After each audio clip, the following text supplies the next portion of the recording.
School டேஸ்ல உன்னுடைய பிடிவாதத்துக்கும் முரட்டு குணத்துக்கும் போலீஸ் டிபார்ட்மெண்ட் தான் லாய்க்குன்னு சும்மா வேடிக்கையா சொன்னோம். கடைசியில அதுவே நிஜமாயிடுச்சு. நானும் ஆசைப்பட்டு தான் போலீஸ் டிபார்ட்மெண்ட்டுக்கு வந்தேன். ஆனா இப்பெல்லாம் ஏன்டா இந்த உத்தியோகத்துக்கு வந்தோம்னு இருக்கு. ஏன் அப்படி சொல்ற? பின்ன என்னப்பா, எங்க ஒழுங்கா கடமையை செய்ய விடுறானுங்க. காக்கா அப்படின்னு தான் காலம். நேர்மையா நடந்துக்கிட்டோம்னு வச்சுக்க, கண்ணா பின்னா அங்கே எங்க மாத்தி விட்டுறானுங்க. நானும் போராடிக்கிட்டு தான் இருக்கேன். இதுக்கு முன்னாடி எப்படியோ இந்த தடவை இங்க மாத்தலாய் வந்தாலே எங்களுக்கு ரொம்ப சந்தோஷம். அதுக்காக அவங்களுக்கு ஒரு தேங்க்ஸ் சொல்லணும். அட போப்பா, உன்ன மாதிரி நானும் ஒரு டாக்டர் ஆயிருக்கலாம். லைஃபாவது பீஸ்ஃபுல்லா இருந்திருக்கும். இங்க மட்டும் என்ன வாழ்தான், நாங்க பண்ற பாடு எங்களுக்கு தான் தெரியும். வீட்டுக்கு வீடு வாசப்படி.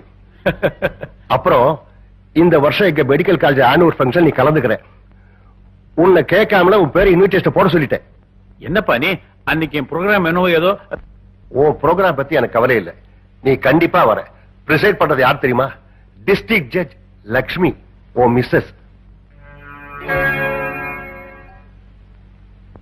டேய், இந்த வருஷம் இங்க காலேஜ் சாம்பியன் யார் தெரியுமா?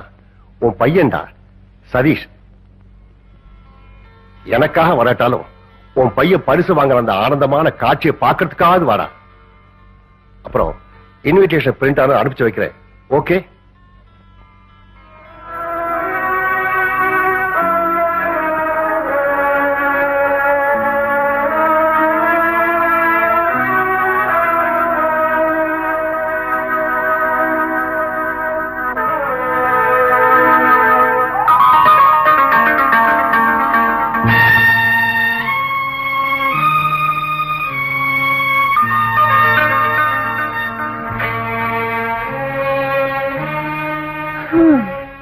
நீ ஏண்டா இன்னும் தூங்கல?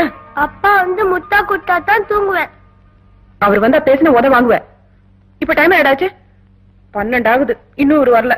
நல்ல போலீஸ் உத்தியோகம். அப்பா வந்து அவர்கிட்ட பேசக்கூடாது.